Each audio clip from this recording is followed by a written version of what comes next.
Tumigil, maghintay ka, isang patibong ito, narinig ko ang lahat, sabi ng tagalinis habang hinawakan niya ang braso ng milyonaryo bago ito tuluyang lumabas papunta sa kanyang pulong. Ngunit paano kaya siya tutugon? Mapipigilan kaya ang kapahamakan? Abangan upang malaman na ang sumunod na nangyari ay tuluyang nagbago ng kanilang mga buhay.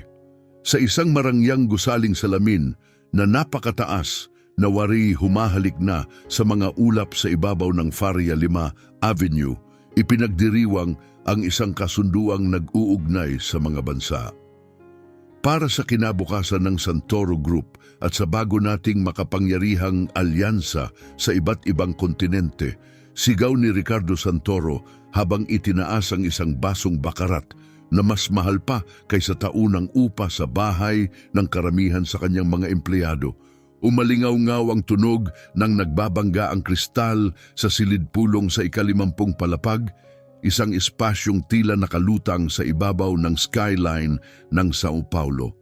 Ang mga bintanang mula sahig hanggang kisame ay nagbigay ng nakamamanghang tanawin ng lungsod. Ngunit ang tunay na sentro ng atensyon ay nasa malaking mesa na yari sa African mahogany, isang bagong pirmadong kontrata na binalot sa asul na nabong balat at tinapos gamit ang isang panulat na purong ginto. Sa edad na 32, pakiramdam ni Ricardo ay wala siyang kapantay, parang hari ng mundo. Suot niya ang isang pasadyang tinahing suit mula Milan na perpektong bumagay sa kanyang matipunong pangangatawan na para bang siya ang taong may ganap na kontrol. Nagtagumpay siya kung saan nabigo ang kanyang ama, na isasara ang isang kasunduan kasama ang magkapatid na Alfaide, ang pinakamakapangyarihang mga pangalan sa langis at konstruksyon sa buong gitnang silangan. Sa harap niya ay sina Karim at Abdul Alfaide. Ang kanilang mga ngiti ay magalang ngunit hindi mabasa, eksakto ang aasahan mo sa mga lalaking ilang dekada nang gumagawa ng mga kasunduang humuhubog ng mga imperyo. Nakasuot sila ng walang kapintasang mga suit na kanluranin, ngunit ang kanilang matigas na tindig ay may ipinahihiwatig na iba. Si Ricardo, puno ng kayabangan, ay inakala itong paghanga. Isang karangalan, Ginoong Santoro, sabi ni Karim, ang nakatatandang kapatid, sa kalmadong tinig na walang bahid ng punto. Matapang ang iyong mga plano sa pagpapalawak sa Dubai. Hindi marami ang handang mamuhunan ng ganoon kalaki sa isang bagsakan. Tanging ang mga taong hindi alam ang kanilang ginagawa ang tumatawag diyan na panganib, Karim. Sagot ni Ricardo na may ngising mapagmataas habang humihigop ng kanyang lumang champagne. Para sa akin, ito'y likas na susunod na hakbang lamang. Kapag inilabas ng media ang balita bukas, sisirit pa itaas ang stocks ng Santoro. Sumabog sa tawanan ng silid ang kupunan ni Ricardo, mga lalaki at babaeng nakasuot ng abong suit na hindi kailanman sumasalungat ay nakisabay sa magalang at sanay na halakhak. Amoy kapangyarihan, lumang yaman at ambisyon ang silid. Sa dulong sulok, nakatago malapit sa isang pandekorasyong halaman, nakatayo si Isabela. Walang nakapansin sa kanya. Para sa makapangyarihang mga lalaki, sa silid na iyon, hindi siya tao, isa lamang siyang tungkulin. Suot niya ang maputlang abong uniforme ng tagalinis na may kupas na puting tapis, at ang kanyang buhok ay maayos na nakatago sa ilalim ng hairnet. Ang kanyang mga kamay magaspang dahil sa oras-oras na pagkukuskus gamit ang matatapang na kemikal, ay may hawak na pilak na bandeha habang tahimik niyang kinokolekta ang mga ginamit na baso at napkin. Sa edad na 24, ang mga mata ni Isabela ay may bigat na ng isang buong buhay.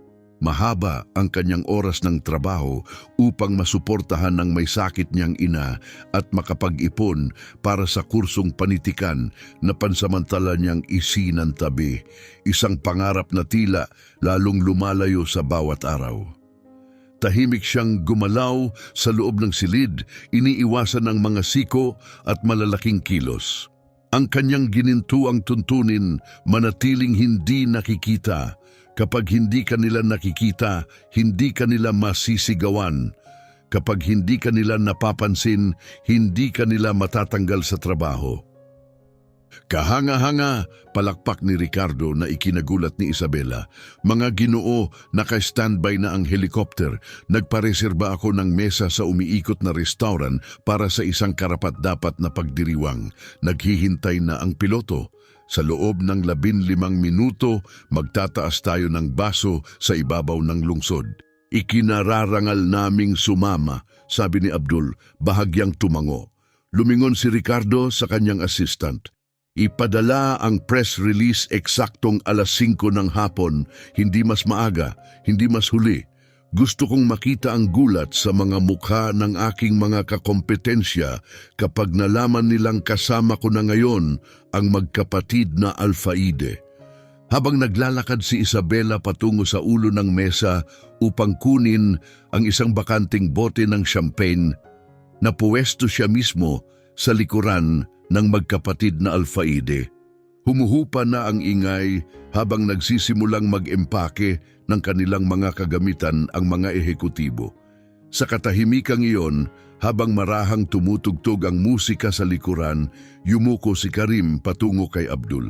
Wala na ang kanilang mga ngiti, mabigat ang kanilang mga mukha. Sa Damayasado at Lalmiruahia, sa Tafshalul Kawabi Rola Hidroliquia, bulong ni Karim sa malalim at marahang tinig. Gumapang ang tunog na parang ahas sa mga bentilasyon. Nanigas si Isabela, nakataas pa rin ang kanyang kamay, inaabot ang isang kristal na baso. Parang huminto ang lahat sa paligid niya, ang mga ilaw, ang usapan, ang mamahaling pabango, lahat ay naglaho. Ang pangungusap lamang na iyon ang nanatili sa kanyang isipan, binubuksan ng isang alaala na matagal na niyang ibinaon.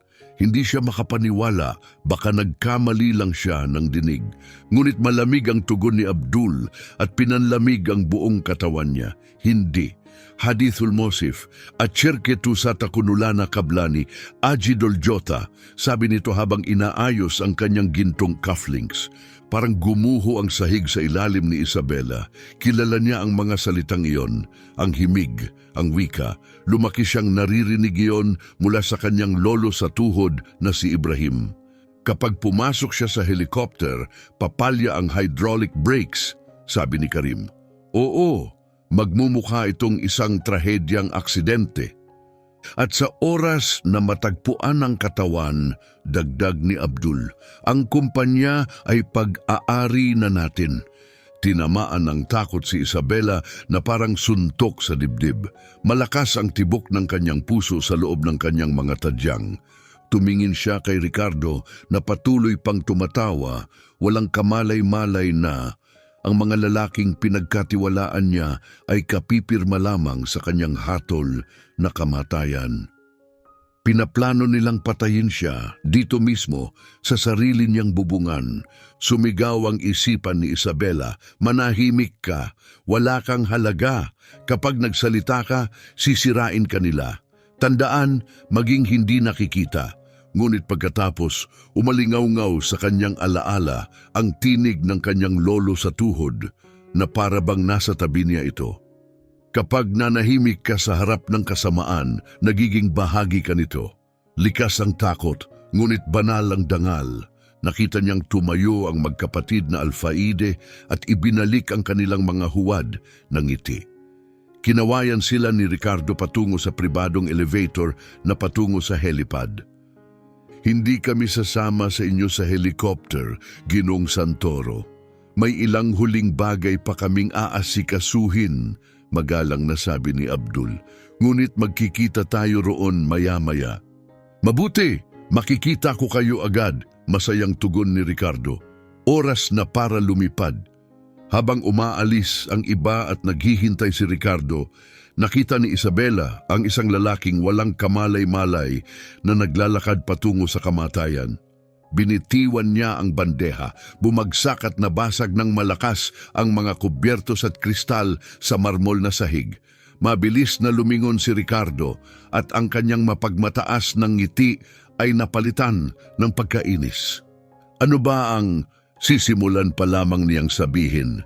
Hindi na naghintay si Isabela, hindi siya humingi ng tawad o pinulot ang mga piraso. Ginawa niya ang hindi maiisip, nilabag niya ang tuntunin ng pagiging hindi nakikita. Tumakbo siya palapit sa kanya. Ginoong Santoro, sigaw niya, nanginginig sa matinding pagkamadali ang kanyang tinig. Hindi! Hindi kayo maaaring umalis! Huminto si Ricardo. Ano ang nangyayari? Tanong niya, biglang naging malamig ang tono. Naabutan siya ni Isabela, hinihingal, at nilabag ang sukdulang tuntunin. Hinawakan niya siya. Mahigpit na hinawakan ni Isabela ang manggas ng kanyang Italianong suwit, isang obra maestrang nagkakahalaga ng 5,000 real, gamit ang nanginginig at desperadong mga daliri. Isang patibong ito, sigaw niya, itinititig ang kanyang mga mata sa kanya, naghahanap kahit ng munting bakas ng pag-aalinlangan o awa. Pakiusap, huwag kayong sumakay sa helikopter. Makinig kayo sa akin, pinaplano nila kayong patayin. Ang katahimikang sumunod ay nakakasakal, makapal, mabigat, puno ng hindi paniniwala at pagkabigla. Tumingin si Ricardo sa kamay ni Isabela na mahigpit na nakahawak sa kanyang braso. Napansin niya ang dinakikitang bakas na tila iniwan ng kanyang haplos sa kanyang perpektong anyo. Pagkatapos ay tumingin siya sa mukha nito. Pawisan, maputla at puno ng takot. Hindi siya nakakita ng babala, hindi siya nakakita ng tapang. Ang nakita niya ay karumihang sumasalakay sa kanyang perpekto at marangyang mundo. Isang maikli at malamig na tawa ang kumawala sa kanyang mga labi, tuyo at walang awa. Patayin ako? Ulit ni Ricardo, aliw na para bang sinabi ni Isabela ang pinakakatawa-tawang biro na maiisip. Anong kalokohan ang sinasabi mo? Uminom ka ba ng tira-tirang champagne mula sa mga basong nililinis mo? Narinig ko silang nagsasalita ng Arabic, giit ni Isabela, nanginginig ang boses habang napupuno ng luha ang kanyang mga mata sa takot at pagkadismaya. Napansin ng magkapatid na Alfaide ang pagkaantala ni Ricardo. Kaya bumalik sila at tumayo sa malapit, tahimik na pinagmamasdan habang pinipigilan niya si Ricardo na huwag sumakay sa helikopter. Lumapit si Karim Alfaide, ang kanyang mukha ay maingat na hinubog sa anyo ng nasaktang dignidad. Ginoong Santoro, kalmadong sabi ni Karim, may pinakintab na paghamak sa tinig. Ganito ba talaga ang uri ng empleyadong pinananatili ninyo? Isang babaeng hysterical na humahadlang sa inyong mga kasosyo sa negosyo. Napaurong si Isabela nang makita niya sila. Inilantad na niya ang sarili. Harap-harapan na siyang kaharap ng mismong mga lalaking nagpaplano ng pagpatay, ngunit huli na. Wala nang atrasan. Sinabi nilang papalya ang hydraulic brakes, mariin niyang sabi. Sinabi nilang magmumukha itong aksidente, pakiusap, maniwala kayo sa akin. Mahinang tumawa si Abdul Alfaide at umiling. Kawawang babae, magaan niyang sabi. Mukhang naapektuhan na siya ng mga kemikal sa paglilinis. Ricardo, tunay itong nakakahiya. Kahihiyan, iyon ang tunay na mitya, hindi takot. Hindi panganib, kundi ang pagkapahiya sa harap ng makapangyarihang mga kasosyong pandaigdig. Ang ego ni Ricardo, namamaga ngunit marupok, ay hindi kayang tanggapin ang pagdududa, lalo na mula sa isang babaeng tagalinis. Sa isang bigla at marahas na galaw, hinila niya ang kanyang braso palayo, dahilan upang matumba si Isabela paatras. Nawalan siya ng balanse at bumagsak ng malakas sa marmol na sahig, masakit na tumama ang kanyang balakang sa bato. "Huwag mo akong hawakan!" sigaw ni Ricardo, namumula ang mukha sa galit. "Sino sa tingin mo ang sarili mo? Isang tagalinis na akalay naiintindihan ang usapan ng aking mga kasosyo? Baliw ka!" Sinikap ni Isabela na bumangon, sumandal sa kanyang mga siko. Wala ang sakit ng katawan kumpara sa takot na bumabalot sa kanyang isipan. Hindi ako baliw. Alam ko ang sinabi nila. Naiintindihan ko dahil ang lolo sa tuhod ko ay wala akong pakialam kung sino ang lolo sa tuhod mo. Mariing putol ni Ricardo, itinuturo siya. Ang mahalaga sa akin ay sinira mo ang aking suit at bastos mong binastos ang aking mga bisita. Security. Halos agad-agad, lumitaw ang dalawang malalaking lalaking nakaitim na suit na may earpiece, na para bang biglang isinilang mula sa wala. Ilabas ninyo siya sa palapag na ito, utos ni Ricardo habang nerbiyosong inaayos ang kanyang jacket. At siguraduhing hindi na siya babalik sa gusaling ito. Tanggal ka na sa trabaho, tanggal. Hinawakan ng mga gwardya si Isabela sa magkabilang braso. Binuhat siya na parang wala siyang timbang. Huwag pakiusap, pakawalan ninyo ako. Sigaw ni Isabela, pumipiglas sa desperasyon. Ginong Santoro, nakikiusap ako, mamamatay kayo, huwag kayong pumunta roon, isang patibong ito. Humarap muli si Ricardo sa magkapatid na Alfaide. Pilit na isinuot ang isang kalmadong ngiti, sinusubukang ibalik ang kanyang dignidad. Humihingi ako ng paumanhin, mga Ginoo, sabi niya. Napakahirap na ngayong makahanap ng disenteng mga empleyado. Ang mahihirap ay laging desperado sa atensyon at drama. Huwag na ninyong isipin, makinis na tugon ni Karim, malamig at hungkag ang ngiti. Dahil sa sitwasyon, sasamahan namin kayo ng personal hanggang sa makasakay kayo sa helicopter para sa inyong kapanatagan. Sabay-sabay na pumasok sa elevator ang tatlong lalaki. Pinindot ni Ricardo ang pindutan patungo sa helipad. Dahan-dahang nagsara ang makintab na bakal na mga pinto na nagmuni ng huling larawan si Isabela na kinakaladkad palayo. Sumisigaw ng katotohanang ayaw pakinggan ng sinuman. Ginoong Santoro, sigaw niya, pumapunit ang kanyang tinig sa pasilyo habang tuluyang nagsara ang mga pinto. Dinadala siya paitaas sa loob ng kanyang patayong kabaong. Malalim na huminga si Ricardo, tinitigan ang kanyang refleksyon sa metal na mga dingding. Muli siya'y mukhang perpekto. Anong kabaliwan, bulong niya, dalisay na kabaliwan. Oo, kalmadong sang-ayon ni Abdul habang pinagmamasdan ang pag-akyat ng mga numero. Nakakalungkot kapag nakakalimot ang mga tao sa kanilang lugar.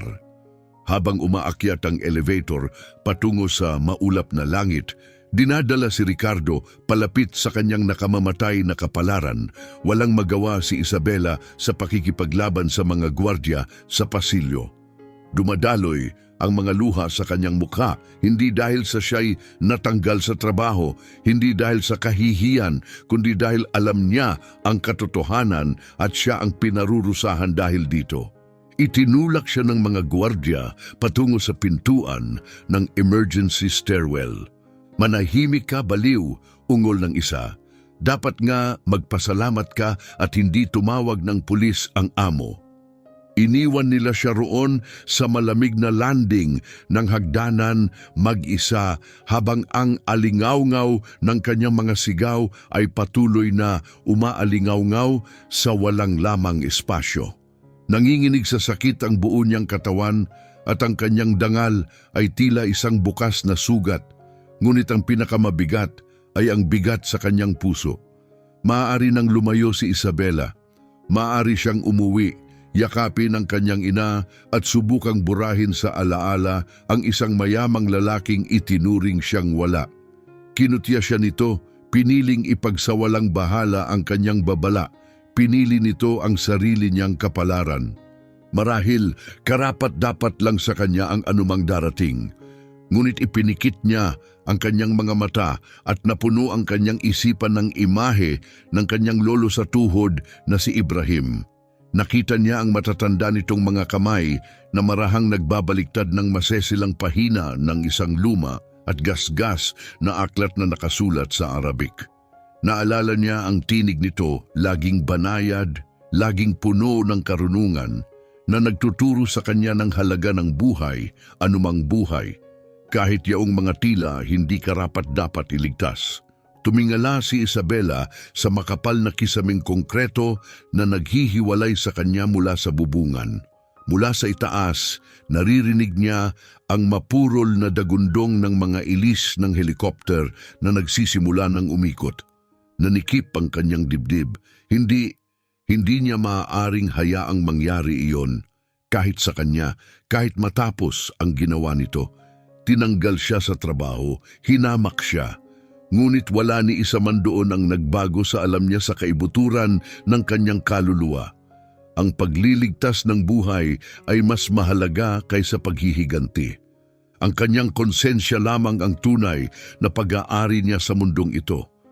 At para sa kanya, mas mahalaga iyon kaysa sa pinagsama-samang kayamanan ni Ricardo Santoro. Pinunasan niya ang mga luha sa kanyang pisngi gamit ang likod ng kanyang basang, maruming kamay at tumigas ang kanyang anyo. Wala na ang takot na dalagang babae.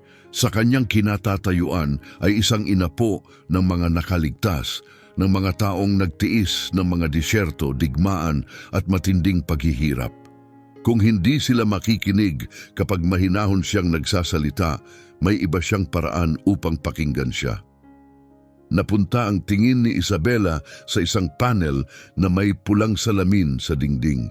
Sa likod nito ay ang lever ng fire alarm ng gusali. "Akala mo baliw ako, Ricardo?" Bulong niya sa walang lamang pasilyo. "Kung ganoon, tingnan natin kung ano ang kayang gawin ng isang baliw." Sa isang matalim na galaw, isinubsob niya ang kanyang siko sa salamin. Agad na umalingaw-ngaw ang alarma. Isang matinis na hiyaw ang kumalat sa pasilyo, umuuga hanggang sa mga buto ni Isabela. Ilang segundo lamang at umandar ang mga sprinkler ng sunog kasabay ng marahas na pagsirit. Hindi ito marahang ambon, kundi isang rumaragasang buhos ng yelong lamig at maruming tubig, matagal nang nakulong sa mga tubo na ngayoy bumubulwak mula sa kisame at binabasa ang lahat. Sa loob lamang ng ilang segundo, basang-basa na si Isabela. Napatigil ang mga gwardyang kanina'y itinaboy siya na bigla sa bigla ang kaguluhan.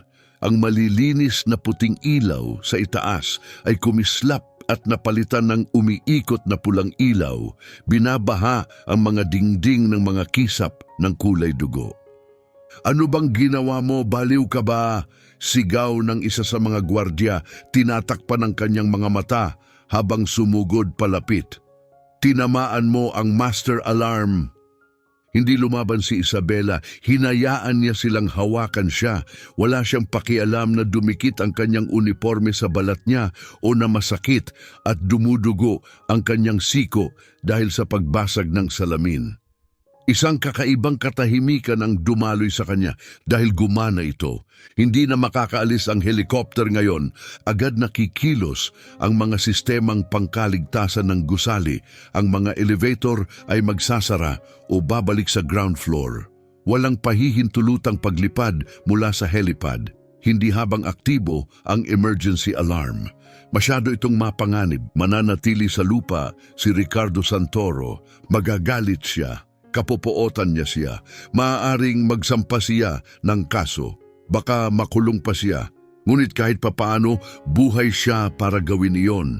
Habang hinihigpitan ng isang gwardya ang mga plastik na tali sa kanyang mga pulsuhan, mas mahigpit kaysa kinakailangan, halos hindi na napansin ni Isabela ang sakit. Lumayo ang kanyang mga isipin, bumalik sa ibang panahon. Naglaho ang amoy ng lumang tubig at kalawang. Sa kanyang isipan, muli siyang nasa sala ng kanyang kabataan, maliit, mainit, puno ng samyo ng kardamono at tabako. Nakaupo siya sa isang gasgas na alpombra sa paanan ng berdeng silyang pelus ng kanyang lolo sa tuhod. Hindi kailanman naging mayaman si Ibrahim, ngunit sagana siya sa mga kwento. Dumating siya sa bansang ito na may dala lamang na isang maleta at ang kaalaman sa 5 wika na ginamit niya upang mabuhay sa mundong hindi kailanman tumanggap sa kanya. May bahid ng tinta ang kanyang mga kamay at ang kanyang mga matay maitim at matalim, puno ng karunungan at alaala. Gino, sasabihin ng munting Isabela habang sinusundan ng daliri ang mga letrang Arabic sa isang punit-punit na kwaderno. Bakit ko kailangang matutunan ito? Wala namang nagsasalita ng ganito sa paaralan. Pinagtatawanan nila ako. Isinasantabi ni Ibrahim ang kanyang pipa at marahang hinihila siya sa kanyang kandungan. Yakap siya ng kanyang malalaki at kupas na mga kamay. Isabela Habibti, sasabihin niya sa tinig na parang malayong tambol. Tumatawa sila dahil natatakot sila sa hindi nila nauunawaan. Ngunit ang wika ay hindi lamang para humingi ng pagkain o tubig. Ito ang pintuan patungo sa katotohanan. Kapag alam mo ang wika ng iyong kaaway, ibubulong niya, hindi na siya kaaway. Isa na lamang siyang taong may mga lihim na iniisip na walang nakaririnig. Ibubuklat niya ang susunod na pahina at ituturo ang isang pariralang nakasulat sa sinaunang titik. Makinig kang mabuti, Yanur Aini, Menar Felugata Kome Amin Sharihum. Ano po ang ibig sabihin niyan? Tanong ng batang Isabela, nanlalaki ang mga mata. Ang sino mang nakauunawa sa wika ng isang bayan, sagot niya, ay ligtas mula sa kanilang pananakit. Ligtas? Oo.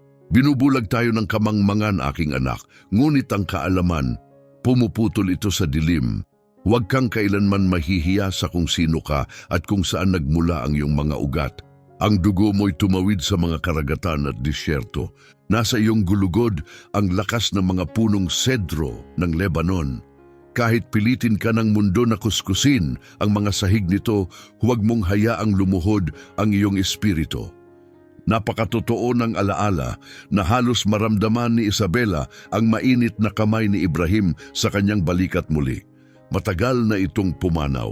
Ngunit ngayon, ang wikang itinuro niya, ang mismong bagay na kinutiya ng iba.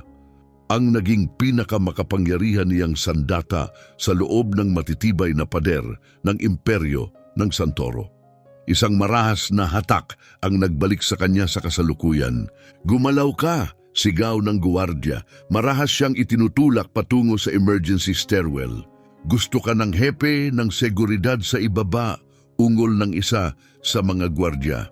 Magbabayad ka sa bawat pinsalang ginawa mo at ipagdasal mong hindi ka pasingilin sa pagdating ng bumbero. Pababa si Isabela sa hagdanan, natitisod, umaagos ang tubig mula sa kanyang basang buhok, lumalabo ang kanyang paningin at binabasa ang kanyang mga sapatos sa bawat hakbang. Ngunit wala siyang pakialam sa multa, wala siyang pakialam sa mga kahihinatnan. Ano pa ba ang maaari nilang kunin sa kanya na hindi pa niya naibibigay? Matagal na niyang isinuko ang kanyang dangal, isinugal ang kanyang trabaho, ang kanyang kalayaan, lahat para iligtas ang isang lalaking itinuring siyang walang halaga. 49 na palapag sa itaas niya na lunod sa kaguluhan ang karangyaan. Biglang huminto ang pribadong elevator ni Ricardo Santoro sa pagitan ng ika-48 at ika-49 na palapag.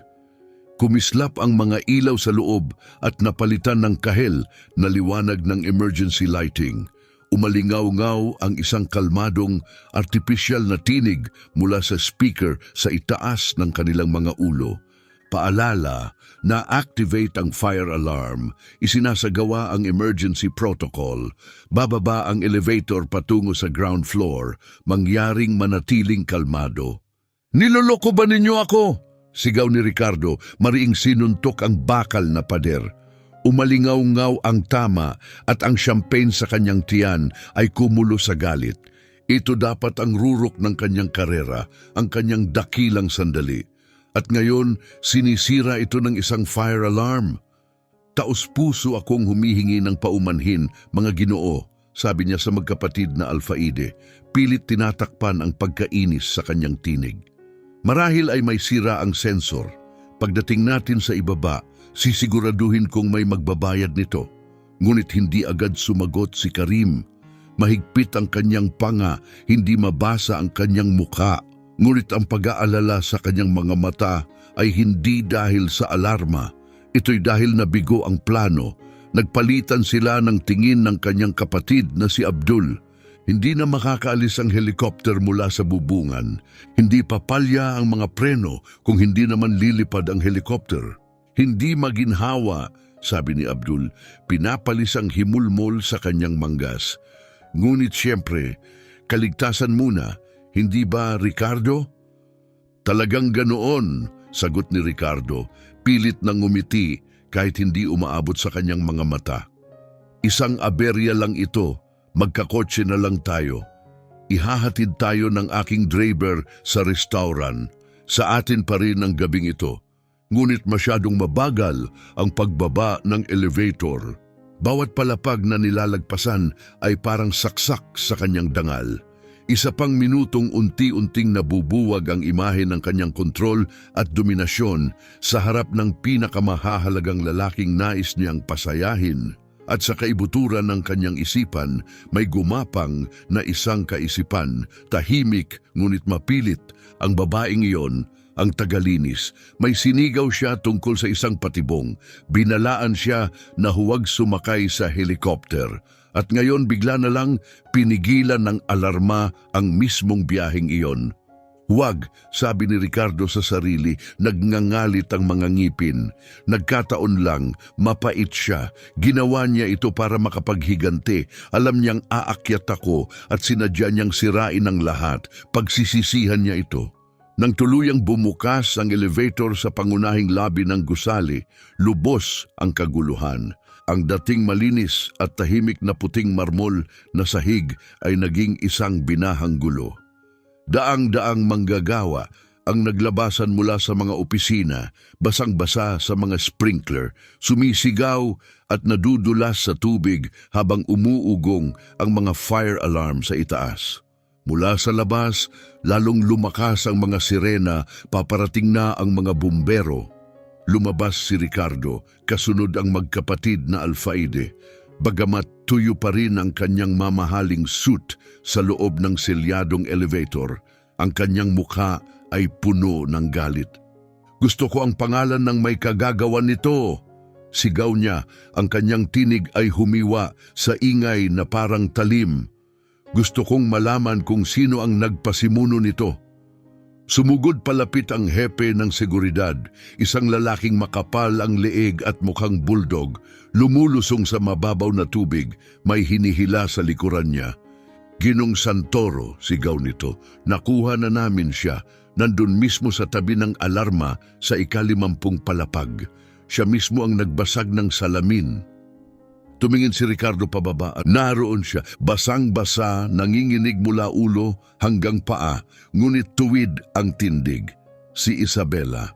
Dumikit sa kanyang katawan ang kulay abong uniforme, lalong ipinakita kung gaano siya kaliit. Ngunit ang kanyang mga mata, yung madidilim at nagliliyab na mga mata, ay direktang tumitig sa kanya at sa isang saglit, may isang bagay sa loob niya ang nag-atubili. Pagkatapos, bumalik ang galit. Ang nakita lamang niya ay kabiguan, kahihiyan. Isang sakunang pinasimulan ng taong itinuring niyang mas mababa pa sa wala. Ikaw, singhal niya, nagmartsa palapit hanggang halos magdikit ang kanilang mga mukha. Alam mo ba ang ginawa mo? Alam mo ba kung magkano ang aabutin ng kaguluhang ito? Milyon. Isinara mo ang buong gusaling ito dahil sa isang pagwawala. Hindi kumurap si Isabela, hindi siya umatras, tumutulo ang tubig mula sa kanyang ilong at buhok, ngunit walang luha. Hindi yon pagwawala, kalmado niyang sabi, nanginginig ang mga ngipin sa lamig. Iniligtas ko ang buhay ninyo. Manahimik ka! Sigaw ni Ricardo, itinaas ang kanyang kamay sa galit, sa kanapahinto. Naalala niya ang mga kamera, ang mga saksi.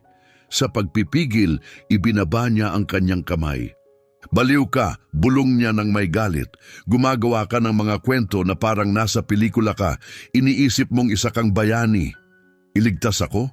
Isinulat mo lang ang sarili mong tiket papuntang kulungan. Lumapit sina Karim at Abdul, pinagmamasdan ang nagaganap. Ricardo, Marahang sabi ni Karim, inilagay ang kamay sa balikat niya. Huwag mong sayangin ang oras mo rito. Isa lang siyang problemadong empleyada. Hayaan mong ang mga autoridad ang humawak nito. Malamang ay naghihintay na ang sasakyan natin.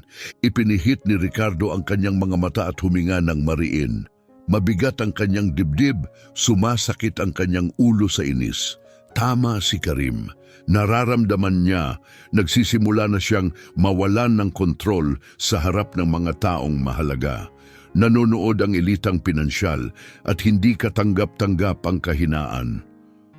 Tama ka, matigas niyang sabi, inaayos ang kanyang jacket na para bang iyon lamang ang makapagbabalik ng kanyang autoridad. Ilayo ninyo siya.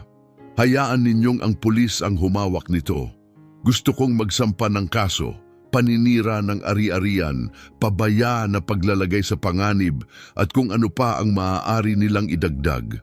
Gusto kong makulong siya ng napakatagal. Kinaladkad ng mga guwardiya si Isabela patungo sa labasan. Sa labas kumikislap ang bughaw na ilaw ng pulis sa salaming may bahid ng ulan sa labi. Sumabog ang takot sa kanyang dibdib kapag kinuha siya ngayon, aalis si Ricardo kasama nila. Nabigo ang plano sa helicopter, ngunit hindi ibig sabihin ay tapos na ang panganib. Hahanap sila ng ibang pagkakataon sa biyahe, sa hapunan, kinabukasan ng umaga. At siya'y mauupo sa isang selda, alam na nabigo siya. Hindi niya maaaring hayaang mangyari iyon. Kailangan niyang kumilos, kailangan niyang patunayan na hindi siya baliw. Biglang nagliyab sa kanyang isipan ang isang alaala. Ang eksaktong pangungusap na binigkas ni Abdul kanina, puno ng kumpiyansa, sinabi noong akala nitong walang nakauunawa sa kanya. Habang hinihila siya ng mga guwardya lampas sa magkapatid na Alfaide, matatag na itinukod ni Isabela ang kanyang mga paa sa madulas na marmol na sahig at huminto. Natisod ang mga guwardya. Inikot niya ang kanyang katawan, ibinaling ang ulo at direktang tinitigan si Abdul Alfaide. Pagkatapos, sumigaw siya, hindi sa Portuges. Sumigaw siya sa sinaunang wika ng mga pinuno ng disyerto, may perpektong pagbigkas. Bawat pantig ay inukit sa kanya ng walang pagod na pagtuturo ni Ibrahim. Ang kanyang tinig ay humiwa sa mamasamasang hangin ng labi na parang patalim. Ang pagbagsak ng hari ay pag-angat ng mga asong gubat. Agad ang naging reaksyon. Nanigas si Abdul na parang tinamaan. Nawala ang lahat ng kulay sa kanyang mukha. Mabilis na lumingon si Karim. Nanlaki ang mga mata. Hindi sa pagkalito, kundi sa pagkilala at alarma. Si Ricardo, napapalapit na sa umiikot na pinto, ay biglang tumigil. Hindi niya naunawaan ang mga salita, ngunit naunawaan niya ang takot. Kitang-kita niya iyon sa mga mukha ng kanyang mga kasosyo. Nabiyak ang kumpiyansa ni Abdul sa isang kisap mata. Muling bumalot ang katahimikan sa lobby. Tanging ang pagtulo ng tubig mula sa kisame ang maririnig. Dahan-dahang humarap si Ricardo pabalik kay Isabela. Nakatayo siya roon, hawak ng mga gwardya, hingal na hingal. Ngunit hindi nabasag ang kanyang tindig. Nanatiling nakapako ang kanyang tingin sa magkapatid na Alfaide, matatag, walang takot. Ano ang sinabi mo? Marahang tanong ni Ricardo. Hindi siya tiningnan ni Isabela, na natiling nakatuon ang kanyang mga mata kay Abdul. Itanong ninyo sa kanila, Ginoong Santoro, kalmado niyang sagot sa Portuges. Itanong ninyo kung ano ang ibig sabihin niyan. Iyan mismo ang sinabi nila nang akala nilang hindi makakaintindi ang mangmang na babaeng tagalinis. Pinilit ni Abdul na tumawa kahit dumadaloy ang pawis sa kanyang sentido. Nagsasalita lang siya ng kalokohan sa wikang hindi niya alam. Mabilis niyang sabi, walang kabuluhang tunog lang iyon. Katawa-tawa ito, umalis na tayo. Ngunit hindi binuo ni Ricardo Santoro ang isang imperyo sa pamamagitan ng pagiging tanga. Mayabang siya, ngunit mandaragit din, at sa sandaling iyon, bawat instinct niya ay sumisigaw na may mali. Masyadong matindi ang naging reaksyon ni Abdul, masyadong totoo. Pinagmasdan ni Ricardo ang magkapatid, saka ibinalik ang tingin kay Isabela, ang basang-basang, hinamak na babae na kagagaling lang maghagis ng pangungusap na yumanig sa mga lalaking namumuno ng bilyon-bilyon. Sa unang pagkakataon sa gabing iyon, yumakap ang pagdududa sa kanyang puso na parang malamig na ahas. "Pakawalan ninyo siya," mariing utos ni Ricardo. "Ngunit Ginoo," simula ng hepe ng seguridad. "Sabi ko, pakawalan ninyo siya," sigaw ni Ricardo. Binitiwan siya ng mga gwardya. Himas ni Isabela ang masakit niyang mga pulsuhan, ngunit hindi tumakbo. Nakatayo siyang tuwid sa lawa ng tubig sa paligid ng kanyang mga paa, naghihintay. "Walang aalis," sabi ni Ricardo. Ang tingin ay salit-salitang nakapako kina Isabela at sa magkapatid na Alfaide. Bigla akong naging interesado sa mga wika. Ang kanyang abong mga mata, na karaniwang malamig at mapanuri, ay ngayoy sinusuri ang kanyang mga kasosyo ng walang awa, naghahanap ng mga bitak sa ilalim ng kanilang balat. Pinakawalan ni Abdul ang isang pilit na tawa na agad ding naglaho. "Ricardo, pakiusap," sabi niya, muling bumabalik sa mapangibabaw na tono. Katawa-tawa ito. Inuulit lang ng babae ang mga linyang marahil ay narinig niya sa murang pelikula, walang saysay. Hahayaan ba talaga nating bantahan ng isang hindi matatag na empleyada ang isang alyansang nagkakahalaga ng bilyon-bilyong real? Lumapit si Karim. Ang matangkad niyang katawan ay humarang sa pagitan nina Ricardo at Isabela. Matigas at agresibo ang kanyang tindig. "Hindi ito katanggap-tanggap, Ginoong Santoro," mariing sabi ni Karim. "Sa aming kultura, isang malaking paglapastangan ang ganitong pagsasalita ng isang manggagawa. Kung hindi ninyo kayang kontrolin ang inyong mga tauhan, marahil ay dapat naming pag-isipan muli ang aming opinyon sa inyong pamumuno." Isa iyong kalkuladong hakbang, isang pag-atake sa ego ni Ricardo upang pilitin siyang patunayan ang kanyang dominasyon. Sa ibang araw, uubra iyon, ngunit hindi ngayon. Dahil ngayon ang likas na instinct ni Ricardo Santoro para mabuhay, ang parehong instinct na nagdala sa kanya sa malulupit na boardroom at digmaang korporasyon, ay sumisigaw ng mas malakas kaysa sa mga fire alarm. Nakita niya ang takot sa mga mata ni Abdul kahit sa isang iglap lamang. At si Ricardo Santoro ay hindi kailanman nagbabaliwala ng mga detalye. "Wala munang aalis," sabi ni Ricardo. Tuluyang binaliwala ang babalang tono ni Karim. Humarap siya kay Isabela na patuloy pang nanginginig, hindi dahil sa lamig, kundi dahil sa adrenaline na dumadaloy sa kanyang katawan. "Ikaw," sabi niya, tuwirang itinuro siya, "isalin mo ng eksakto ang sigaw mo. Sabihin mo sa Portuges."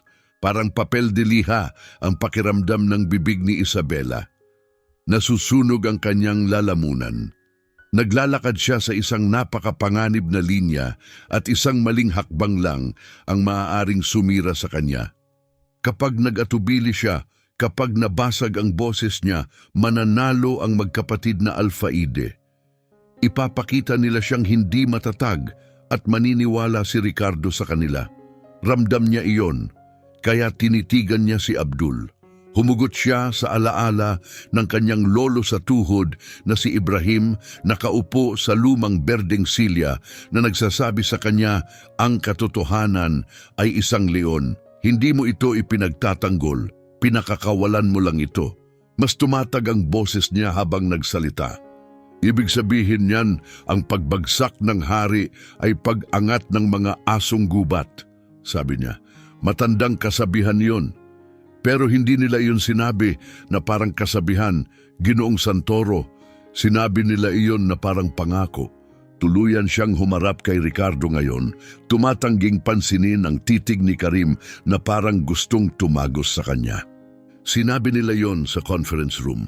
Pagkatapos ninyong lumingon para mag-toast sa inyong tagumpay, sinabi ni Abdul, kapag sumakay ka sa helicopter, papalya ang hydraulic brakes. Pagkatapos idinagdag ni Karim, sa atin na ang kumpanya bago pa nila matagpuan ang katawan. Tumingin siya kay Ricardo, matigas at tiyak ang tinig. Hindi ito pagkakamali ng dinig, hindi ito paranoia, ito ay tangkang pagpatay. Ganap ang katahimikang sumunod, ang iilang natitirang empleyado sa lobby, ang mga gwardya, pati ang receptionist, lahat sila'y nanigas na pahawak sa hininga. Hindi! Pagsabog ni Abdul, tuluyang naputol ang pagpipigil. Katarantaduhan ito, kasinungalingan, isa siyang corporate spy, ipinadala ng mga kaaway mo para sirain ang deal na ito. Isang espiya, ulit ni Ricardo itinaas ang isang kilay. Bakit ililigtas ng espiya ang buhay ko sa pamamagitan ng pagpigil sa akin na sumakay sa sinabotahe na helikopter? Hindi ba dapat hayaan na lang niya akong mamatay? Tumama ang lohika na parang kidlat, napaurong ang magkapatid na Alfaide. Napakuyom si Karim. Minamaliit nila ang hinala at matalas na isip ni Ricardo. Walang sira ang helikopter, putol ni Karim, nagpalit ng taktika. Precision built iyon. Kung sinasabi niyang papalya ang brakes, baka dahil siya mismo ang may pakana. Isipin mo, siya ang saboteur. Naglilinis lang ako ng mesa, Ginoo, sabi ni Isabela nang may tahimik na dangal, dumikit sa balat ang basang uniforme niya. Wala akong alam sa mga makina, pero marunong ako ng Arabic at alam ko ang eksaktong narinig ko. Kinamot ni Ricardo ang buhok niyang mamasa-masa, nag-uunahan ng mga isip. Nakulong siya sa pagitan ng dalawang mapanganib na pagpipilian. Magtiwala sa dalawang mayamang negosyanteng nangangako sa kanya ng kinabukasang puno ng walang hanggang kapangyarihan o magtiwala sa babaeng tagalinis na walang-wala pero isinugal ang lahat para balaan siya. Ngunit pagkatapos, may ikatlong landas, isang landas na magbibigay sa kanya ng oras para alamin ang katotohanan nang hindi ipinapahalata ang kanyang galaw. Kinuha niya ang kanyang encrypted na telepono at nag-type ng mensahe sa kapitan ng helicopter, palit plano, nag-ground ang flight dahil sa alarma, mag-full inspection, tutukan ang hydraulic brake system at ang main rotor. Gusto ko ng kumpletong report sa loob ng 10 minuto. Huwag galawin ang kahit ano, i-inspection lang. Pagkapindot niya ng send, napansin niya ang tensyon sa balikat ni Abdul, ang pagkakakuyom ng mga kamao ni Karim sa tagiliran, namumuti ang mga buko. Isang insulto ito, bulong ni Karim. Igi-ground mo ang sarili mong helicopter dahil sa mga deliryo ng isang tagalinis? Aalis kami, Ricardo. Nakatayo pa ang deal sa ngayon, pero nauubos ang pasensya namin. Bukas na lang tayo mag-usap kung handa ka ng umastang seryosong negosyante. Tumalikod sila para umalis, malinaw na inaasahang mananahimik si Ricardo. Teka, humampas sa hangin ang kanyang tinig na parang latigo. Lumingon si Abdul gulat, ikinukulong mo ba kami ngayon? Nagbigay si Ricardo ng kalmado, kontroladong ngiti. Hindi, inaanyayahan ko kayo, makinis niyang sabi. May plano tayong hapunan na, di ba? Sa umiikot na restaurant. Nag-ground ang chopper, pero nasa labas lang ang kotse ko. Sabay tayong pumunta. Sinabi na namin, sarili naming sasakyan ang gagamitin. Mabilis na sagot ni Karim. Ipinipilit ko, sabi ni Ricardo, lumapit at sinakop ang personal nilang espasyo. Gabi ko ito, event ko ito, at armored ang kotse ko. Tapusin natin ang gabing ito ng tama, magkakasama. Pagkatapos, humarap si Ricardo sa mga gwardyang patuloy na nagbabantay kay Isabela. At sasama siya. Nanlaki ang mga mata ni Isabela. Ako po, Ginoo.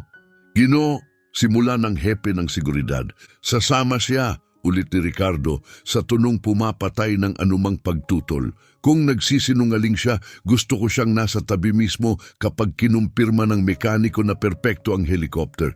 Pagkatapos, ako mismo ang magto-turn over sa kanya para sa sabotahe, terorismo, kung anumang pinapayagan ng batas.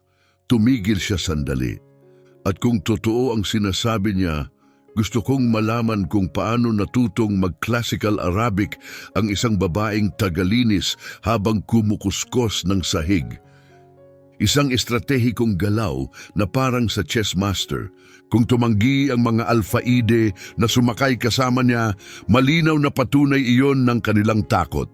Kung pumayag sila, hawak ni Ricardo ang kontrol sa sitwasyon. Katawa-tawa ito, singal ni Abdul. Hindi ako sasakay sa iisang sasakyan kasama ang maruming babaeng iyan, singhal ni Abdul. Bakal ang tono ni Ricardo. Mahaba ang limousine, Abdul, at armored ito. Ligtas ka ng lubos, maliban na lang kung may iba ka pang ikinakanerbiyos. Nabitin ang paywatig sa hangin na parang usok. Agad na naunawaan ni Karim ang sulok na pinasukan nila. Kapag tumanggi sila ngayon, titibay ang pagdududa ni Ricardo hanggang maging ganap na hinala. Wala na silang pagpipilian. Kailangan nilang makisabay, sumakay sa kotse, kumalma, ipatupad ang Plan B, ang ambush na tahimik nilang inihanda sa kahabaan ng marginal. Sige, matalim na sabi ni Karim, inaayos ang kurbata sa isang mabilis na pitik. Tapusin na natin ang kalokohang ito, pero tandaan mo, Ricardo, pagkatapos ngayong gabi, tumaas na ang presyo ng partnership natin, malaki. Tatatandaan ko, malamig na tugon ni Ricardo. Humarap siya sa hepe ng seguridad. Isama siya, walang posas, hindi siya tatakbo. Nanlambot ang tuhod ni Isabela. Ang ideyang sumakay sa kotse kasama ang dalawang lalaking nagplano ng pagpatay. At ang lalaking nagtanggal sa kanya sa trabaho, ilang oras lang ang nakalipas ay parang kabaliwan. Diretso siyang naglalakad papasok sa panganib, ngunit nang tumingin siya kay Ricardo, may nagbago. Nandoon pa rin ang kayabangan, oo, pero ngayon may kalkulasyon at proteksyon. Napagtanto niyang ginagamit siya ni Ricardo bilang panangga. Pero sa isang kakaiba at estratehikong paraan, pinoprotektahan din siya. Gumalaw ka, marahang bulong ng gwardiya, banayad siyang tinulak patungo sa pinto. Lumabas sila sa malamig na gabi. Tumigil na ang mga sprinkler pero kumikintab ang kalsada sa ilalim ng neon signs at mga ilaw sa kalye. Sa unahan, naghihintay ang makinis at armored na may back ni Ricardo, mahinang umuugong ang makina na parang panterang nagpapahinga. Si Vitor ang driver, matipuno alerto, ang nagbukas ng pinto. "Vitor!" sabi ni Ricardo habang papalapit. "Dumaan tayo sa mas tahimik na ruta. Gusto ko ng pribasiya, itaas ang partition." "Oh, Ginoo," tugon ni Vitor. Huminto si Ricardo at tumingin kay Isabela, nanginginig habang nakatayo sa tabi ng kotse. "Sumakay ka, sa jump seat ka sa harap namin uupo. Huwag kang magsasalita maliban kung tanungin kita." Sumakay si Isabela sa marangyang sasakyan. Agad na naramdaman na hindi siya nababagay roon. Binalot siya ng mamahaling amoy ng leather at ng malamig na hangin na kontrolado ang temperatura. Umupo siya sa maliit na upuang nakaharap sa likod, magkadikit ang tuhod, nakatiklop ang mga kamay, sinusubukang maglaho. Sumunod na pumasok sina Karim at Abdul, umupo sa pangunahing beige na bangkong leather. Dumula si Ricardo at umupo sa tabi nila. Sumara ang pinto sa isang malambot at selyadong thunk. Bumagsak ang katahimikan na parang kurtina. Umandar ang kotse, dumausdos sa gabing tanawin ng lungsod. Matalim ang tensyon sa loob. Nakatingin lamang sa bintana, sina Karim at Abdul tumatangging tumingin kay Isabela. Ngunit binantayan niya sila na parang lawin, gising ang katawan, binabasa ang bawat galaw. Kumuha si Ricardo ng boteng tubig, uminom at pinagmasdan ang mga bisita sa ibabaw ng bote. "Alam nyo," bigla niyang sabi, "palagi akong nabibighani sa kultura ninyo. Sabi nila, daan-daan ang salita sa Arabic para sa mga kamelyo at halos kasing dami para sa pagtataksil." "Totoo ba yun, Karim?" Dahan-dahang lumingon si Karim, malamig at hindi mabasa ang kanyang mga mata. "Ang Arabic ay wika ng mga mandirigma at mga makata, Ricardo. May mga salita kami para sa lahat ng bagay na mahalaga. Katapatan, halimbawa, katapatan ulit ni Ricardo, hinayaan niyang magtagal ang salita. Bihira at mahal ngayon, Napansin ni Isabela na ipinasok ni Abdul ang kamay sa kanyang bulsa, dahan-dahan, sadya. Inilabas niya ang telepono at nagsimulang mag-type. Mabilis, palihim na mga pindot. Akala niya ay walang nakakita, pero nakita ni Isabela. Itinutuloy nila ang Plan B. Nabigo ang patibong sa helicopter. Ngayon, sa kalsada na ito mangyayari. Gusto niyang sumigaw, balaan si Ricardo, pero inutusan siya nitong manahimik. Kung wala siyang ebidensya, magmumukha lang siyang paranoid. Kailangan niyang maghintay, kailangan niyang makinig. Pagkatapos, isang mahinang vibrate. Binasa ni Abdul ang sagot. Isang banayad na ngisi ang gumapang sa kanyang labi. Ipinuslit niya ang telepono pabalik at binigyan si Karim ng halos di mapansing tango. Kitang-kitang lumuwag si Karim. Sumandal siya, huminga ng maluwag at nagsalita. Ricardo, pinagsisisihan namin ang tensyon kanina, makinis niyang sabi. Naiintindihan namin ang pag-iingat mo, pero hindi dapat nandito ang babaeng ito. Distraction lang siya. I-drop off mo siya sa susunod na kanto. Mananatili siya, patag na sabi ni Ricardo, hanggang dumating ang report tungkol sa helicopter.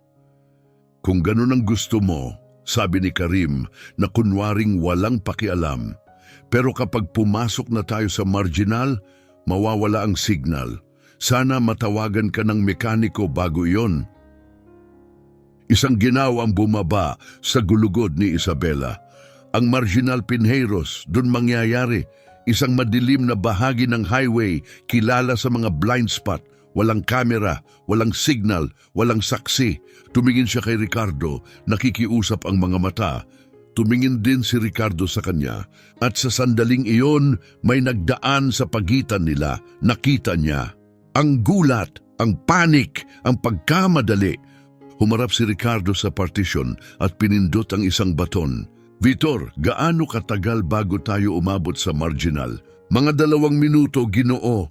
Tumango si Ricardo saka bumaling sa magkapatid na Alfaide. Nagpakita ng ngiting matalim at walang init.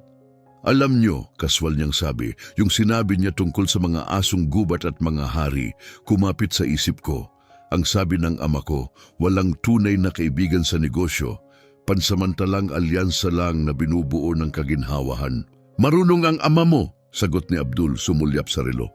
Ang punto, patuloy ni Ricardo, minsan nagbabago ang mga alyansa. Eksakto, sabi ni Abdul, at nagbabago rin ang mga ruta. Muli niyang pinindot ang intercom. Vitor, laktawan ng marginal. Ire-route mo tayo sa Avenida Paulista. Gusto kong makita ang lungsod. Nanigas ang magkapatid na Alfaide. Nabiyak ang kanilang kalmado na parang salamin sa ilalim ng presyon. Magpapabagal yan ng 20 minuto. Mabilis na sabi ni Abdul. Tumalas ang boses. Gutom na kami, Ricardo. Mas mabilis ang marginal. Hindi ako nagmamadali, makinis na tugon ni Ricardo. Nakakatawa kung gaano kakasabik dumaan sa pinakamadilim na daan. Ayaw mo ba ng liwanag? Biglang yumuko si Karim na wala ang kamay sa loob ng kanyang jacket. Ricardo, tama na ang laro, ungol niya. Dumaan tayo sa marginal para sa sarili nating seguridad. Ayaw naming nakalantad sa bukas na mga kalsada. Tumigil ang puso ni Isabela. Nakita niya ang galaw, nakita niya ang hugis na bumubukol sa ilalim ng jacket ni Karim. Hindi telepono, hindi wallet, baril. May baril siya. Sigaw ni Isabela, nilabag ang utos na manahimik. Lahat ay nangyari sa isang iglap. Hinugot ni Karim ang isang itim na pistola mula sa kanyang jacket. Nakakabit na ang silencer. Kumilos si Ricardo ayon sa instinct, sumubsob pailid. Pero masikip ang espasyo. Vitor! Sigaw niya. Biglang umiling ang sasakyan. Hinila ni Vitor ang manibela at umikot ang maybak. Sa loob, itinapon silang lahat pailid ng puwersa. Pumutok ang baril. Isang mapurol na puffed, halos hindi marinig dahil sa silencer. Tumama ito sa leather kung saan naroon sana ang dibdib ni Ricardo, isang sandali pa lang ang nakalipas. Bumagsak si Isabela ng malakas sa pinto. Sumugod si Abdul patawid sa upuan, sinusubukang idiin si Ricardo para makakuha ng malinis na tira ang kapatid niya. "Tapusin mo na," sigaw ni Abdul sa Arabic. "Patayin mo siya bago tayo makarating sa Paulista." Nakipaglaban si Ricardo na parang hayop na naipit sa sulok. Sumusuntok, sumisipa, pumipiglas, ngunit sa siksik na espasyo, dalawa sila laban sa isa. Muling itinaas ni Karim ang baril. Ngayon ay itinututok na mismo sa bungo ni Ricardo. Hindi na nag-isip si Isabela. Wala nang puwang para sa takot. Instinct na lang. Napunta ang tingin niya sa makapal na boteng salamin ng tubig na naiwan sa cup holder. Sinunggaban niya iyong gamit ang dalawang kamay, naglabas ng hilaw na sigaw mula sa kaibuturan ng dibdib, sigaw na pinakain ng mga henerasyon ng paglalaban para mabuhay, at sumugod pasulong. Ibinagsak niya ang ilalim ng bote sa pulsuhan ni Karim. Isang nakapangingilabot na crack ang umalingaw-ngaw sa loob ng kotse. Napahiyaw si Karim sa sakit at nalaglag ang baril mula sa kamay niya, kumalabog sa sahig. "Vitor, bilisan mo! Ngayon na!" sigaw ni Ricardo. Sa wakas ay nakawala sa pagkakasakal ni Abdul matapos siyang sikuhin ng marahas sa mukha. Umungal ang Maybach habang kumagat ang makapangyarihang makina, humahagibis sa avenida na parang halimaw na nakawala sa tanikala. Sumubsob si Isabela sa sahig, gumagapang sa gitna ng kaguluhan ng mga paa at mamahaling sapatos. Kinapa ng kanyang mga kamay ang dilim hanggang sa matapik ang malamig na bakal. "Nasa akin na!" sigaw niya tumayo habang mahigpit na hawak ang sandata. Nanginginig ang kanyang mga kamay, ngunit matatag ang pagkakahawak niya. Nakatutok ang baril diretso sa dibdib ni Karim. "Umupo ka!" sigaw niya, sumabog ang boses sa awtoridad na hindi niya alam na kaya niyang taglayin. "Umupo ka at huwag kang gagalaw o isinusumpa ko, kakalabitin ko ang gatilyo." Huminto ang lahat. Nanigas sina Karim at Abdul, matatag ang baril. Hindi mahalaga kung sino ang may hawak nito. Ito'y kapangyarihan at ngayon, ang kapangyarihang iyon ay nasa kamay ni Isabela. Si Ricardo, hingal na hingal at hawak ang namamagang lalamunan, ay tumingin sa kanya. At sa unang pagkakataon, tunay niya siyang nakita, hindi bilang tagalinis, kundi bilang tagapagtanggol. Isang babaeng sumuong sa pagitan niya at ng kamatayan. Nakatayo siya roon, basa sa pawis, malalim ang paghinga, puno ng takot, ngunit hindi nabasag. "Huwag kayong gagalaw," babala ni Isabela muli. Nabiyak ang boses niya, pero napuno niya ang espasyo ng presensya. "Ginoong Santoro, kunin ninyo ang telepono ni Abdul." Ngayon, nakaangat ang mga kamay ni Abdul sa hangin. "Ibaba mo ang baril, tanga. Sisirain mo ang lahat." "Manahimik ka," singal ni Isabela.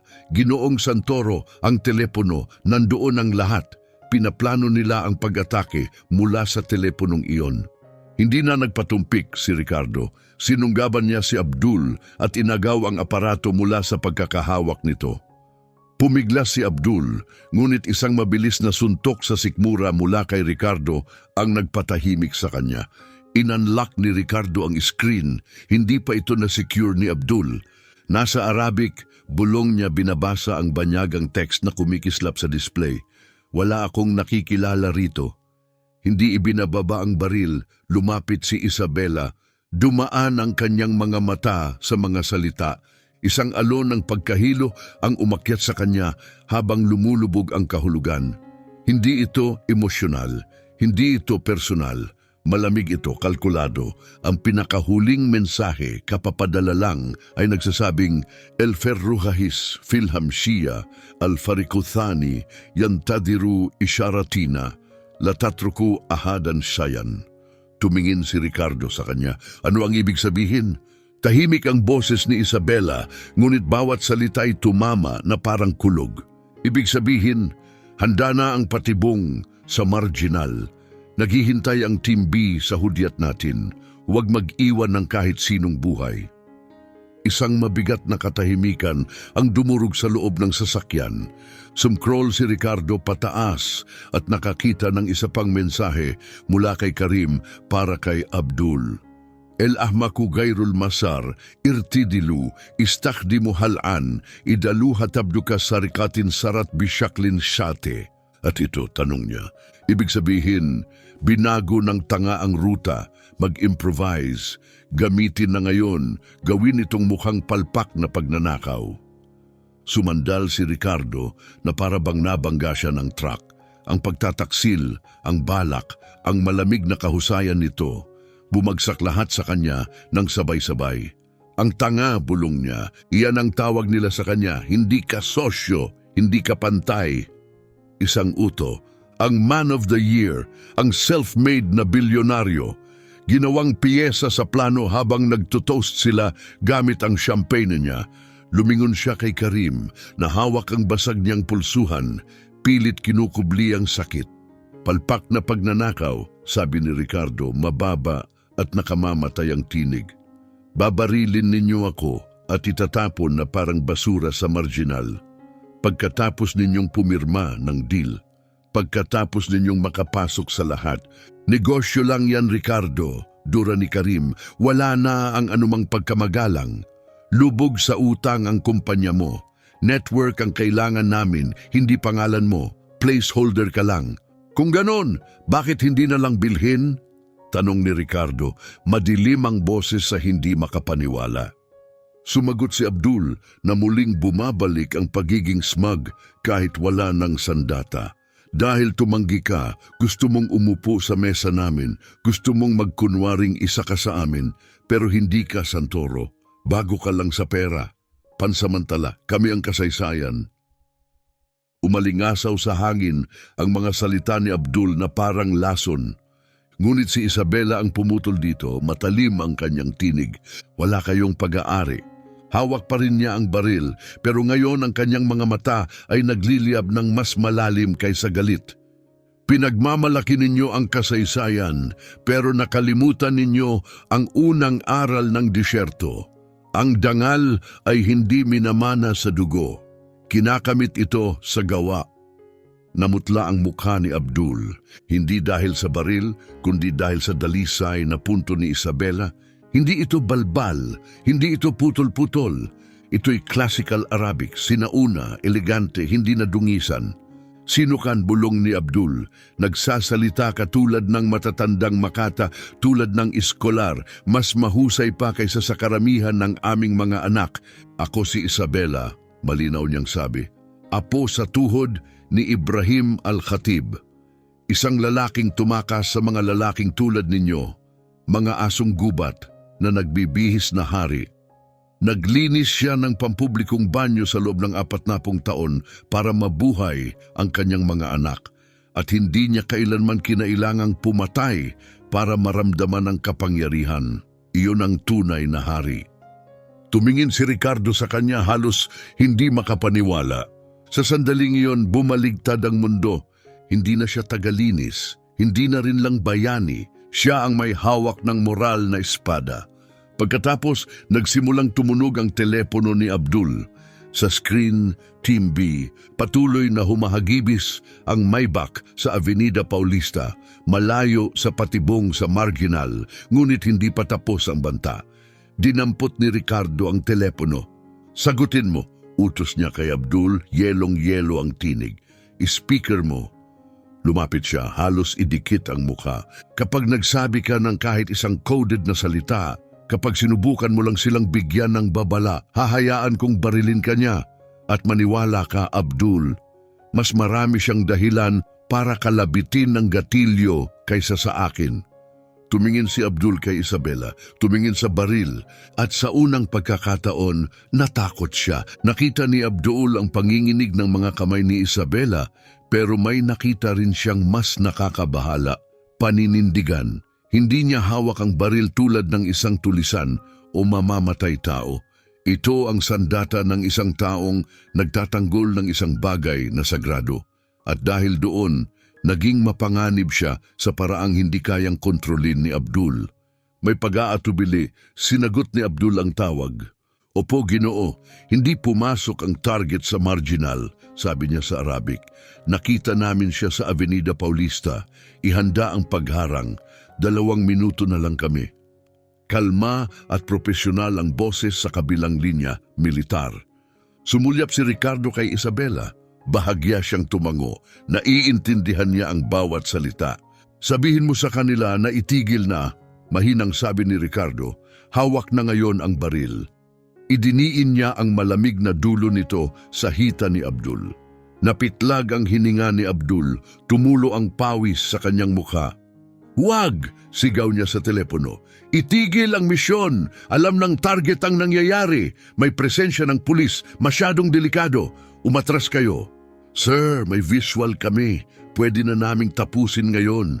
"Kompromisado ang misyon," sigaw ni Abdul. "Direktang utos yan. Umatras at bumalik sa base." Isang sandali tapos nauunawaan, umatras na kami. Natapos ang tawag.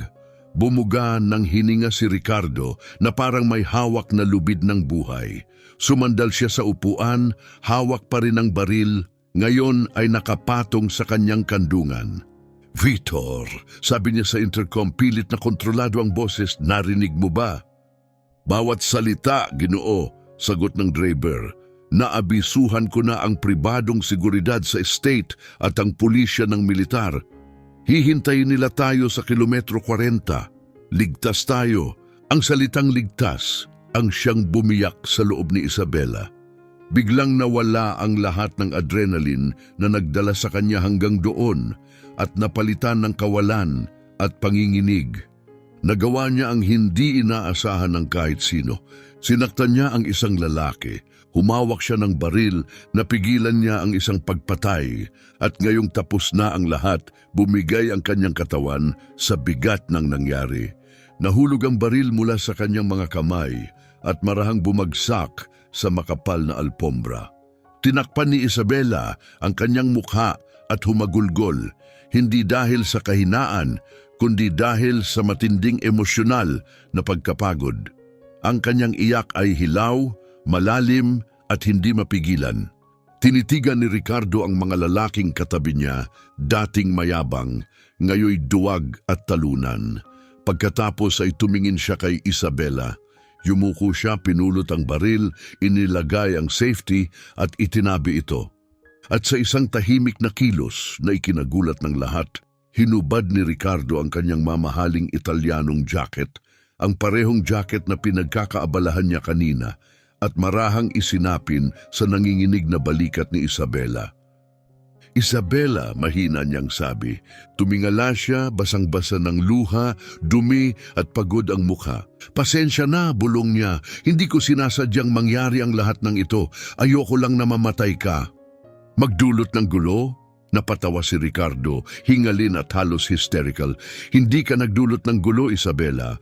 Iniligtas mo ang buhay ko, iniligtas mo ang kumpanya ko, at itinuro mo sa akin ang isang aral sa pagpapakumbaba na hindi ko kailanman natutunan." Humarap siya kina Karim at Abdul. "Tingnan ninyo siya," mariing sabi niya. "Talagang tingnan ninyo. Ang babaeng ito na inyong kinutya, na aking binaliwala, mas mahalaga pa kaysa sa lahat ng inyong oil fields. Mayaman kayo, pero hungkag kayo. Siya walang-wala pero ipinakita niya sa atin kung ano ang tunay na yaman." Bumagal ang takbo ng sasakyan. Nagliwanag ng pula at asul ang madilim na kalsada. Nandoon na ang mga pulis nakapalibot sa lugar. Tapos na ang biyahe, pero may bago nang nagsisimula. Humarap muli si Ricardo kay Isabela. "Sabi mo, itinuro ng lolo sa tuhod mo na ang wika ang susi sa katotohanan," sabi niya. Tumango si Isabela habang pinupunasan ang mukha gamit ang gilid ng jacket. "Tama siya," sabi ni Ricardo. "Buong buhay akong bingi. Nakinig lang ako sa kapangyarihan, papuri at sa mga bagay na nagpapalaki ng ego ko. Pero ngayong gabi, dahil sa iyo, may narinig akong totoo. Sa unang pagkakataon, huminto ang sasakyan. Bumaba si Vitor at binuksan ang pinto. Pumasok ang malamig na hangin ng gabi, tinangay ang huling bakas ng takot. Naunang bumaba si Ricardo, lumapit agad ang mga pulis, nakataas ang mga armas. "Ibaba ang sandata," sigaw ng isa. Maingat na itinaas ni Ricardo ang kanyang mga kamay at ibinaba ang baril sa semento. Ako si Ricardo Santoro, malinaw niyang sabi. Sinubukan akong patayin ng mga lalaking nasa sasakyan. Nasa mga telepono nila ang ebidensya. Aristatehin ninyo sila. Hinila palabas ng pulisya sina Karim at Abdul. Kinapusan kahit pa sila'y galit at walang silbing nagprotesta. Walang bisa ang diplomatic immunity kapag nahuli ka sa mismong krimen. Humarap si Ricardo at iniabot ang kamay sa loob ng sasakyan. Tara, marahan niyang sabi. Inabot ni Isabela ang kanyang kamay. Mainit at matatag ang hawak ni Ricardo habang tinulungan siyang bumaba sa gilid ng kalsada. Magkatabi silang tumayo sa ilalim ng kumikislap na ilaw. Pinapanood ang mga lalaking nag-akala sa sarili nilang hari na inaakay palayo na parang karaniwang kriminal. Alam mo ba kung ano ang nakakatawa, sabi ni Ricardo habang tanaw ang skyline. Taon akong humahabol sa mga partner na nagsasalita ng wika ng ambisyon, pera, kapangyarihan, pagpapalawak. Pero ang tanging taong tunay na dapat pagkatiwalaan ay tahimik lang na nagwawalis sa likod ko. Humarap siya sa kanya. Kailangan kitang tanungin, Isabela, at gusto ko ang totoo. Basag ang boses niya. Bakit? Mukha siyang tunay na naliligaw. Matapos ang ginawa ko sa iyo, matapos kitang tanggalin at ipahiya, pwede mo akong hayaan, pwede kang umuwi. Hindi mo kailangang isugal ang buhay mo para sa akin. Bakit mo ginawa? Tumingala si Isabela sa mga bituin. Naalala niya si Ibrahim, ang mga kwento nito. Ang karunungan at ang aral na paulit-ulit nitong sinasabi, ang galit ay nagtatali sa iyo sa iyong kaaway. Ang habag ang nagpapalaya sa iyo. Dahil, marahan niyang sabi, may isa pang itinuro ang lolo ko sa tuhod. Nagantay si Ricardo. Ano iyon? Ang pagiging mapagbigay ay hindi pagbibigay ng tira, sabi niya. Ito'y pagbibigay ng kailangan mo. Kailangan ko ang dangal ko. Kailangan kong makaramdam ng seguridad. Pero ikaw, tumingin siya kay Ricardo, kailangan mo ang buhay mo. At anumang buhay, kahit sa'yo, ay mas mahalaga kaysa sa aking dangal. Hindi makapagsalita si Ricardo. Nanikip ang kanyang lalamunan. Uminit ang kanyang mga mata. Walang kahit anong business deal ang nakagawa nito sa kanya. Bigla niyang naramdaman kung gaano siya kaliit sa tabi ng babaeng nagligtas ng lahat. Salamat, bulong niya. At sa unang pagkakataon, may bigat ang mga salitang iyon. Lumapit ang isang opisyal na may hawak na clipboard. Mr. Santoro, kakailanganin namin ng mga pahayag. At ang dalaga, kasama ba siya sa security ninyo? Sumulyap si Ricardo kay Isabela na tuwid pa ring nakatayo kahit pagod na pagod. Hindi, sabi niya, hindi siya security. Ipinatong niya ang kamay sa balikat ni Isabela. Siya ang tagapagligtas ko at simula ngayong gabi, siya ang aking punong tagapayo. Itrato ninyo siya na parang reyna. Tumango ang opisyal. May sapat kaming ebidensya para kasuhan ng dalawa sa buwatan sa pagpatay. Corporate terrorism, hindi magiging magaan ang sentensya. Mabuti, paus na sabi ni Ricardo, siguraduhing mabulok sila sa selda. Umalis ang opisyal, naiwan sina Ricardo at Isabela sa katahimikan ng gabi, amoy ng basang aspalto sa paligid. Tinitigan niya uli si Isabela, talagang nakita niya siya.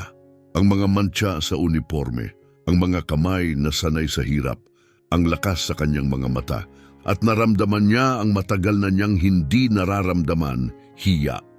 Isabela, mahina niyang sabi, napaatras siya inakalang may utos. Pakiusap, huwag mo na akong tawaging sir. Hinaplos niya ang mukha. Pagkatapos ng gabing ito, hindi ko alam kung karapat dapat pa ako. Tumango siya, hindi komportable, pero damang-dama. May isang bagay pa akong hindi maintindihan, sabi ni Ricardo. Matapang ka, matalino ka, mas mahusay ka pang magsalita ng wika kaysa sa mga diplomat. Paano napunta ang isang babaeng tulad mo sa paglilinis ng sahig sa gusali ko? Huminga ng malalim si Isabela, nakatingin sa malayo. Hindi ito espesyal na kwento, sabi niya. Ito lang ang kwento na ayaw pakinggan ng mga tao. Iskolar ang lolo ko sa tuhod, nawala sa kanya ang lahat dahil sa digmaan. Pagdating niya rito, walang halaga ang talino niya. Naglinis siya ng banyo sa loob ng 40 taon. Ganon din ang lolo ko. Namatay ang tatay ko sa construction site. Walang kompensasyon, walang hustisya. Huminto siya, nanginginig ang boses. Nagkasakit ang nanay ko. Nag-aaral ako sa USP, Translation at Interpreting. Pero hindi namin kaya. Kailangan kong pumili. Paaralan, pagkain, gamot. Pinili ko ang pamilya ko. Parang nadurog ang puso ni Ricardo. Hindi, sabi niya. Hindi lang iyon ang mahalaga. Inilabas niya ang checkbook, nagsulat ng halaga at iniabot sa kanya. Sumulyap si Isabela at nanlaki ang kanyang mga mata. Sapat ito para sa lahat. Ito ay, sabi niya, gantimpala, sabi ni Ricardo, para sa pagliligtas ng lahat. Kunin mo, mabuhay ka na, wala nang sahig na lilinisin. Tinitigan ni Isabela ang tseke. Pagkatapos, dahan-dahan niya itong ibinalik. Nakurap si Ricardo. Ano ang ginagawa mo? Hindi kita iniligtas para sa pera, sabi niya. Ginawa ko iyon dahil tama. Nakita ni Abdul ang panginginig ng mga kamay ni Isabela, pero may nakita rin siyang mas nakakabahala, paninindigan. Hindi niya hawak ang baril tulad ng isang tulisan o mamamatay tao. Ito ang sandata ng isang taong nagtatanggol ng isang bagay na sagrado. At dahil doon, naging mapanganib siya sa paraang hindi kayang kontrolin ni Abdul. May pag-aatubili, sinagot ni Abdul ang tawag. Opo, Ginoo, hindi pumasok ang target sa marginal, sabi niya sa Arabic. Nakita namin siya sa Avenida Paulista. Ihanda ang pagharang. 2 minuto na lang kami. Kalma at profesional ang boses sa kabilang linya, militar. Sumulyap si Ricardo kay Isabela. Bahagya siyang tumango, naiintindihan niya ang bawat salita. Sabihin mo sa kanila na itigil na, mahinang sabi ni Ricardo, hawak na ngayon ang baril. Idiniin niya ang malamig na dulo nito sa hita ni Abdul. Napitlag ang hininga ni Abdul, tumulo ang pawis sa kanyang mukha. Huwag! Sigaw niya sa telepono. Itigil ang misyon. Alam ng target ang nangyayari. May presensya ng pulis, masyadong delikado. Umatras kayo. Sir, may visual kami. Pwede na naming tapusin ngayon. Kompromisado ang misyon, sigaw ni Abdul. Direktang utos yan. Umatras at bumalik sa base. Isang sandali, tapos nauunawaan, umatras na kami. Natapos ang tawag, bumuga ng hininga si Ricardo na parang may hawak na lubid ng buhay. Sumandal siya sa upuan, hawak pa rin ang baril, ngayon ay nakapatong sa kanyang kandungan. Vitor, sabi niya sa intercom, pilit na kontrolado ang boses, narinig mo ba? Bawat salita, Ginoo, sagot ng driver. Naabisuhan ko na ang pribadong seguridad sa state at ang pulisya ng militar. Hihintayin nila tayo sa kilometro 40. Ligtas tayo. Ang salitang ligtas ang siyang bumiyak sa loob ni Isabela. Biglang nawala ang lahat ng adrenaline na nagdala sa kanya hanggang doon at napalitan ng kawalan at panginginig. Nagawa niya ang hindi inaasahan ng kahit sino. Sinaktan niya ang isang lalaki. Humawak siya ng baril. Napigilan niya ang isang pagpatay. At ngayong tapos na ang lahat, bumigay ang kanyang katawan sa bigat ng nangyari. Nahulog ang baril mula sa kanyang mga kamay at marahang bumagsak sa makapal na alpombra. Tinakpan ni Isabela ang kanyang mukha at humagulgol. Hindi dahil sa kahinaan, kundi dahil sa matinding emosyonal na pagkapagod. Ang kanyang iyak ay hilaw, malalim at hindi mapigilan. Tinitigan ni Ricardo ang mga lalaking katabi niya, dating mayabang, ngayoy duwag at talunan. Pagkatapos ay tumingin siya kay Isabela. Yumuko siya, pinulot ang baril, inilagay ang safety at itinabi ito. At sa isang tahimik na kilos na ikinagulat ng lahat, hinubad ni Ricardo ang kanyang mamahaling Italianong jacket, ang parehong jacket na pinagkakaabalahan niya kanina at marahang isinapin sa nanginginig na balikat ni Isabela. Isabela, mahina niyang sabi. Tumingala siya, basang-basa ng luha, dumi at pagod ang mukha. Pasensya na, bulong niya. Hindi ko sinasadyang mangyari ang lahat ng ito.